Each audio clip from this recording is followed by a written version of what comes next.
Izin Pak Prof, Ya. kami dari Sulawesi Tengah, Kepala Badan Kepegawaian Provinsi Sulawesi Tengah. Pertama-tama kami sangat bersyukur melihat adanya transformasi perubahan pelayanan di BKN saat ini. Tetapi yang menjadi dinamika yang kami alami saat ini Pak, di daerah terkait dengan P3K Pak. Ini dinamikanya sangat luar biasa terkait kelulusan optimalisasi Pak. Jadi banyak dinamika yang terjadi di dalam perpindahan kelulusan optimalisasi. Jadi Malah pertanyaannya Pak Kaban, hasil optimalisasi boleh dipindahkan kembali ke tempat ya, Oke. Itu seperti itu. Jadi Kedua, saya sudah tahu sebelum dikatakan Pak. Pak, amin Pak. Terima kasih. Mungkin ini dinamika untuk seluruh daerah ini Pak, Pak Kaban. Yang kedua, rekan-rekan semuanya terkait dengan relaksasi regulasi ketika pengangkatan P3K tidak sesuai dengan kebutuhan di daerah maupun terkait dengan hasil optimalisasi.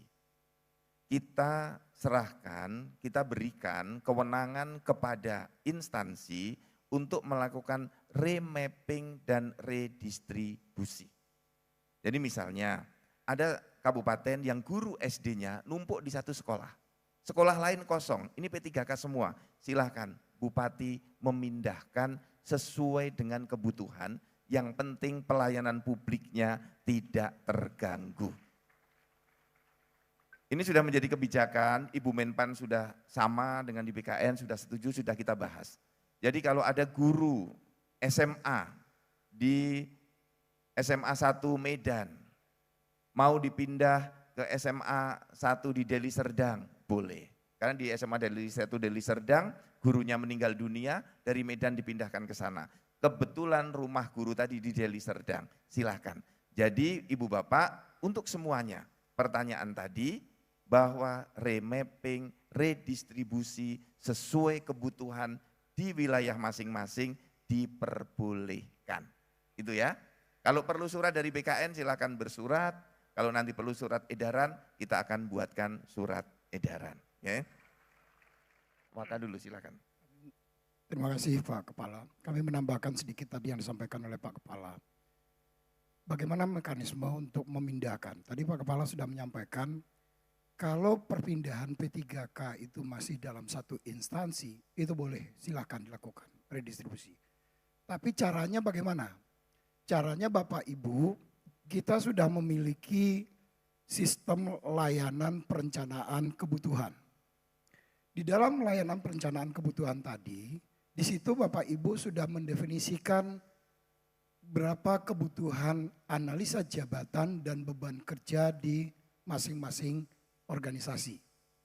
Nah kalau Bapak Ibu akan melakukan redistribusi P3K, update dulu kebutuhan sebaran dan beban kerja di masing-masing organisasi tadi melalui layanan perencanaan kebutuhan. Kalau ini belum diupdate, nanti pada saat dipindahkan itu nggak akan bisa karena nggak ketemu. Karena di dalam sistem ASN digital yang disiapkan oleh Badan Kepegawaian Negara, semua sistem, semua layanan itu saling membaca data. Jadi kalau kebutuhannya tidak ada di instansi tadi, maka sistem akan menolak karena tidak ada. Jadi harus diupdate dulu terlebih dahulu anjap ABK-nya di layanan perencanaan kebutuhan. Setelah itu diupdate, baru kemudian Bapak Ibu mengusulkan pemetaan baru, mereka akan dipindahkan kemana dalam satu instansi. Itu mekanismenya nanti Bapak Ibu. Jadi jangan ditanya lagi kok nggak bisa ya karena belum diupdate. Jadi tolong diperbaiki anjap ABK-nya dulu di dalam perencanaan kebutuhannya, baru setelah itu Bapak Ibu mengusulkan yang bersangkutan akan dimutasi ke sekolah mana atau ke tempat mana.